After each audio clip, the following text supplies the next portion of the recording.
In front of me is Samsung Galaxy XCover 7, and today I would like to show you how you can switch on and use voice typing. You need to begin by launching your keyboard. Now to start typing, click on the microphone icon at the top of it. If you can't see it, tap on those three dots at the top right corner and look for it over here. If you still can't find it, tap on this gear at the top.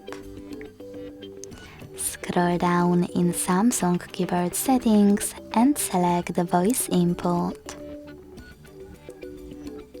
Now tap on the best option for you, in my case Samsung one, and go back to your keyboard. Now tap on finally visible microphone and start typing. As you can see, voice typing is on.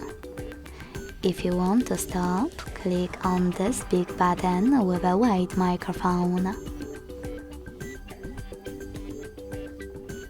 If you want to start again, click on the same, now white one with a blue microphone. To go back to your standard keyboard, click on this icon at the top left corner. Thanks so much for watching. If you enjoyed this video, don't forget to leave a like, comment and subscribe. Bye!